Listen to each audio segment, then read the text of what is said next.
네, 여러분 안녕하십니까? 오늘은 이제 판례 설명 전에 구독, 좋아요 도와주시는 김에 구독 꾹 눌러주시고 좋아요도 꾹 눌러주시고 네, 이것도 한번 봐주시고 오늘은 판례 설명. 오늘은 그 유책주의랑 파탄주의 한번 제가 그 판례를 요약해가지고 한번 읽어드릴게요. 이제 판례 요약 엄청 깁니다. 근데 엑기스만 요약해가지고 읽어드릴게요.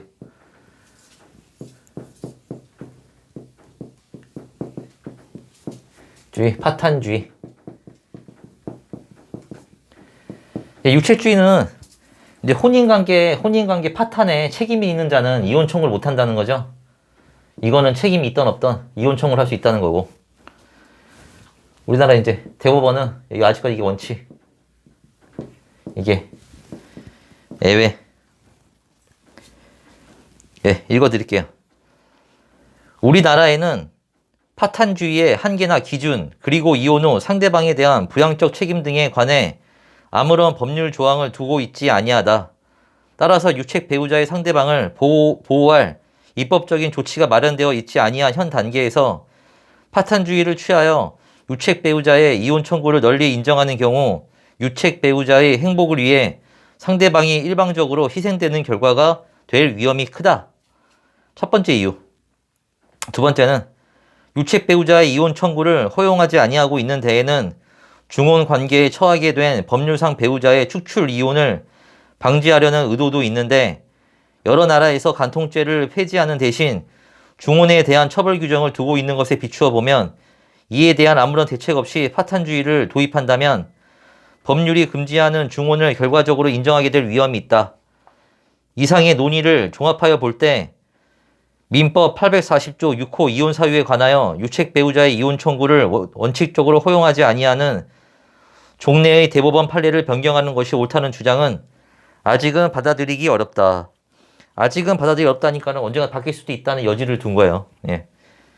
유책 배우자의 이혼 청구를 허용하지 아니하는 것은 혼인 제도가 요구하는 도덕성이 배치되고 신의성실의 원칙에 반하는 결과를 방지하려는 데 있으므로 혼인 제도가 추구하는 이상과 신의성실의 원칙에 비추어 보더라도 책임이 반드시 이혼 청구를 배척해야 할 정도로 남아있지 아니한 경우에는 그러한 배우자의 이혼 청구는 혼인과 가족제도를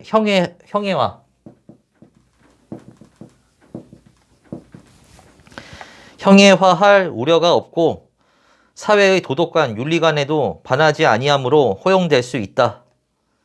마지막으로 그리하여 상대방 배우자도 혼인을 계속할 의사가 없어 일방의 의사에 따른 이혼 내지 축출 이혼의 염려가 없는 경우는 물론 나아가 이혼을 청구하는 배우자의 유책성을 상쇄할 정도로 상대방 배우자 및 자녀에 대한 보호와 배려가 이루어진 경우 세월의 경과에 따라 혼인 파탄 당시 현저하였던 유책 배우자의 유책성과 상대방 배우자가 받은 정신적 고통이 점차 약화되어 쌍방의 책임의 경중을 엄밀히 따지는 것이 더 이상 무의미할 정도가 된 경우 등과 같이 혼인 생활의 파탄에 대한 유책성이 이혼 청구를 배척해야 할 정도로 남아있지 아니한 특별한 사정이 있는 경우에는 예외적으로 유책 배우자의 이혼 청구를 허용할 수 있다. 여기 예외.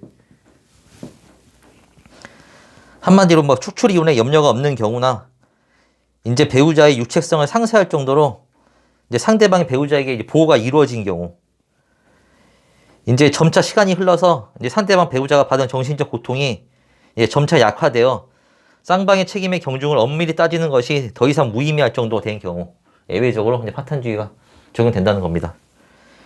그러니까 원칙은 아직도 유책주의예요. 책임이 있는 자는 이혼 청구를 할 수 없습니다. 예, 오늘의 판례 요약은 여기까지. 구독, 좋아요. 예, 다음에 뵙겠습니다.